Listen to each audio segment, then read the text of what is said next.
ರಸ್ತೆಗೆ ಚರಂಡಿ ನೀರು, ನಿತ್ಯ ನರಕಯಾತನೆ, ಹಲವರಿಗೆ ಡೆಂಗ್ಯೂ ಜ್ವರ. ಶಿರಹಟ್ಟಿ ತಾಲ್ಲೂಕಿನ ತಾರಿಕೊಪ್ಪ ವ್ಯಾಪ್ತಿಯ ಕೇರಳ್ಳಿ ಗ್ರಾಮದಲ್ಲಿ ಓಣಿಯ ರಸ್ತೆಯ ಮೇಲೆ ಚರಂಡಿ ನೀರು ಹರಿಯುತ್ತಿದ್ದರಿಂದ ಈ ರಸ್ತೆಯಲ್ಲಿ ಜನರು ಓಡಾಡಲು ಪರಿತಪಿಸುವಂತಾಗಿದೆ.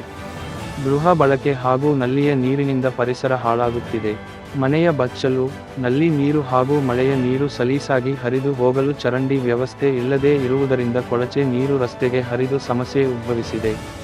ಕೊಳಚೆ ನೀರಿನಿಂದ ಈ ತಿರುಗಾಡುವ ಜನ ನಿತ್ಯ ನರಕಯಾತನೆ ಅನುಭವಿಸುತ್ತಿದ್ದಾರೆ.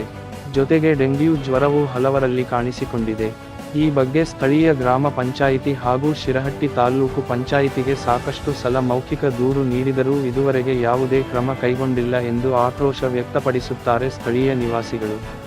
ತಾಲೂಕಿನಲ್ಲಿ ಡೆಂಗ್ಯೂಗೆ ಅನೇಕರು ನರಳುತ್ತಿದ್ದರೂ ಗ್ರಾಮ ಪಂಚಾಯಿತಿ ಅಧಿಕಾರಿಗಳು ತಮ್ಮ ವ್ಯಾಪ್ತಿಯಲ್ಲಿ ಬರುವ ಗ್ರಾಮಗಳ ಸ್ವಚ್ಛತೆಗೆ ಕ್ರಮ ಕೈಗೊಳ್ಳಬೇಕು ಎಂದು ಗ್ರಾಮಸ್ಥರು ಆಕ್ರೋಶ ವ್ಯಕ್ತಪಡಿಸಿದರು.